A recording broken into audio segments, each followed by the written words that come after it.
This Pitch Breakfast video is brought to you by Spangler and Agins.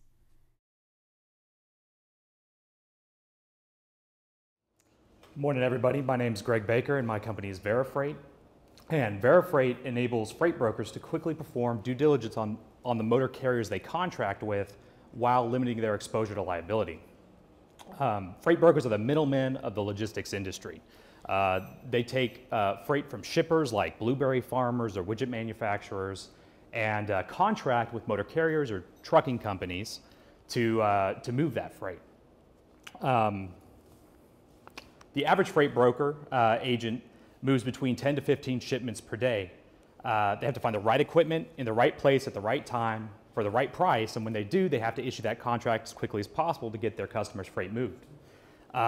They also still have to make sure that the motor carrier that they're contracting with has the correct insurance, operating authority, safety rating, doesn't have a sketchy violations history, make sure they're a reputable business, have been in business for a while, those types of things. And even if they've done business with the motor carrier before, they have to continue to perform that due diligence each time they issue a contract because things change all the time. So there are 15,000 registered freight brokers in the United States. Small to mid-sized freight brokers right now have to go to 4 or 5 websites to get this information. Some brokers pay between $1,000 to $2,500 for a competitor solution. Verifreight puts all the information a broker needs to perform due diligence in a clear, easy-to-use format. And we also automate the due diligence process by monitoring motor carriers on the broker's behalf and sending them alerts if anything changes. So freight brokers are charged $50 per user per month. The average freight broker represents 10 to 20 licenses.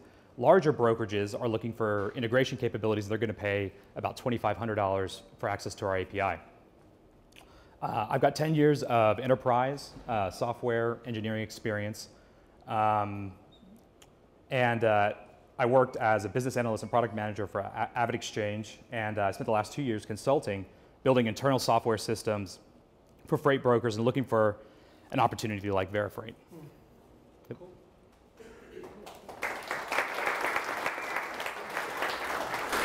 So why just freight brokers? I mean, I imagine that there's other people who need to do these kinds of checks. Yeah. And I'm asking this because I'm trying to figure out whether this is a market that is big enough. Yeah. You mentioned 15,000 freight brokers, and each of them pays about $50 a month, right? Yeah. So for this $50 service? per user, license per month, and the average size freight broker would be between 10 and 20 licenses. So it's 15,000 is not one per, but rather 10 times that. Sure. Yep. And why do they need 10 licenses? Well, so most freight brokerages have, like, the way that it works is you've got kind of like a corporate, and then you've got agents scattered throughout the country.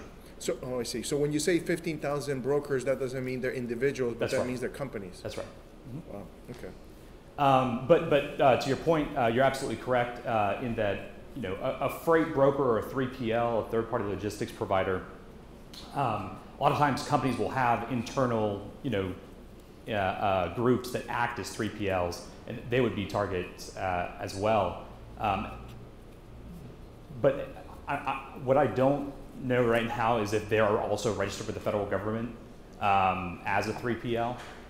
But right now, the clear go-to-market strategy is to focus on the freight brokers. So just let me try to figure out the market size quickly. Just tell me if I'm wrong. Yeah. So it's about 15,000 freight brokers times maybe 10 per freight broker. Yep. That's 150,000 times about $500 or $600 per year. It's about $75 or $80 million in market size. Is that right? Yeah. So that's a good market, but not huge. It'd be hard for professional investors to invest in a company that was addressing a market of that size. Do you agree with that? Yep. Yeah. Yeah, so the flip side of this equation is that there are 750,000 registered motor carriers. And part of what we're doing is we're building a platform. So when you look at the software, you look somebody up, they've got this neat little profile page Well, our next step is to open that up to the motor carriers. Right. Let them, upload their logos, link their social media, put a good foot forward. And really automate that whole transactional, the selection process. That's right. Right. Yep. Be a marketplace. Okay, so I read your NCID application Yeah. last September while drinking a beer on the shores of a lake in Wisconsin. And Awesome. I enjoyed your application Yeah. and the beer. Great. I think that I'm going to say to you now what I think I said to you then, which is I think bootstrapping in the freight broker market I get that, right? Because there's probably not like a ton of good competition. There's probably some entrenched, old school kind of Yep.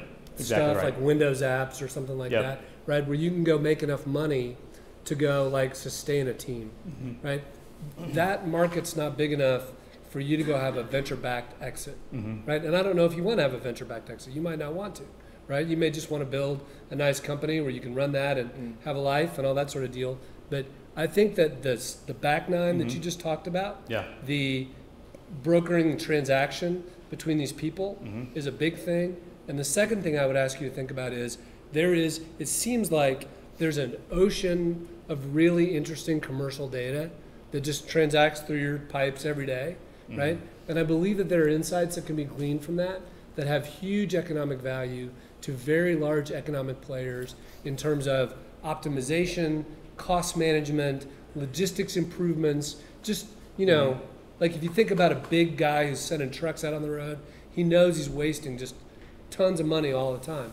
Yeah. And if your plan is to bootstrap in the market that you're in, right, and then grow to some adjacent markets, like your good presentation, I would augment that with an acknowledgement that you know that that's what you're doing, right? Because I think for professional investors, when they hear the market size, Yeah. they just kind of stop listening. So 'Cause it's not big enough. It's a great point. And sometimes timing is important for investing, right?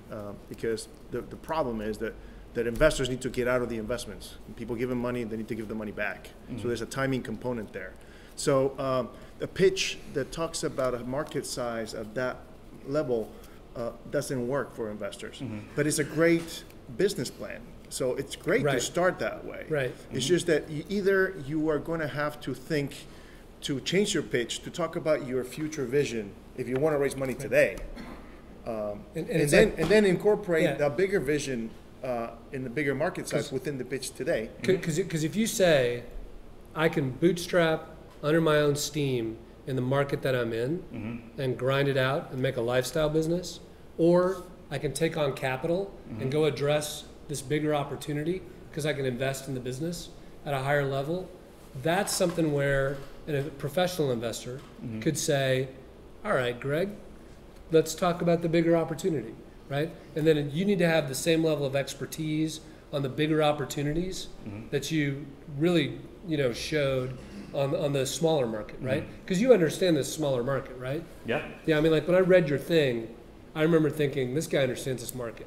But right? your approach may not be to think about putting in the bigger opportunity today. You may just instead say, save your pitch and not pitch today, but rather pitch in a couple of years once you have some traction in the broker market, once you've proven that, once you've generated some revenues, you will understand what the opportunity is much better. So don't feel compelled to have to pitch today. You may be, the option is because your pitch will be different then. Right? So you may just say, I'm going to do this for a while and then pitch. You're going to learn a lot more at that point, probably what the opportunity is. Or do the other thing, which is you got to learn a lot more about the other opportunities, pitch today, and raise the money from the very beginning. You just got to be aware of the trade-offs in terms of what you're giving up for the company if you get money today when there's not as much revenue. Right. And what I would say on that is you need to decide whether or not you want to pursue a venture-backed exit, right? Because I think if you want to pursue a venture-backed exit, go sell the dream now. Yeah. Investors buy dreams way better than they buy 3-year-old grinded-out spreadsheets that say I've been chugging away in the small market and now I want to go to the big market. Because it's easier to sell the dream. But the alternative is not to figure it out now. You don't have to figure it out now. You can run a business which may or may not be a venture-backed business. You don't know. And that's what you do during the next year or two, figure it out. And you might decide it's a great business. You don't need anybody else's money to buy any part of your company. Yeah. Or you might decide I have the opportunity to grow faster. So then is when you raise more money. But I think what Chris said about the fact that this is a great beachhead market to work with and to bootstrap, I mean, you know, markets like these make sense to do that. Yeah, no, I definitely agree, and that's, you know, one of my challenges is that not a whole lot of people are familiar with the third-party logistics industry, and so when doing a pitch like this, you know, limited time format, you know, I do have a whole second half where I go into the, you know, potential value adds for motor carriers, getting them on different tools that we've actually got prototypes for, like invoice automation tools, things like that for motor carriers. Yeah, but that's the trick. That's you have to be able to do that if you want to. If you decide that's the pitch you want to give. It's complicated. It's hard. This is why I think this is valuable. Because it forces you to think about how to do it. If it was easy, I think everybody else would do it. But not everybody is getting up there and talking. But you've got something here. Like I thought it then, and I think it this morning. I think you've got something here that you could kind of roll with, and like. That's like most people don't have something. You see what we're saying? Yeah. I think you have a good pitch, but it's not very useful. Yeah. Because you cannot go with this pitch to anybody. You have to be able to incorporate the other pitch. You might be able to get a smaller investor, which is fine, but it's just not good enough to get a fund interested. And I mean, like, this is feedback I've received before, and these are things that I'm trying to incorporate into the pitch. But do you know whether you want to raise money today? Yes, I do. I think the opportunity is such that, you know, by tackling it now, by getting to market quickly, I can establish, you know, that marketplace. Then you have to go for the bigger vision. So do this. I challenge you on your next pitch. If you want, I'll get together and we have a cup of coffee. Yeah, but absolutely. Pitch somebody and leave out all the stuff about the freight broker market. Yeah. Right? Just make that like the unimportant shit that you throw in at the end. Yeah. Make that the footnote and make all the other stuff the headline. And then have someone say, well, how are you going to, like, what are you doing now? And you can say, well, here's where I'm starting. Yeah. You know what I mean? Make that the predicate, not the subject. Okay. Yep. It was good. Yeah. Nice to meet you. Nice to meet you.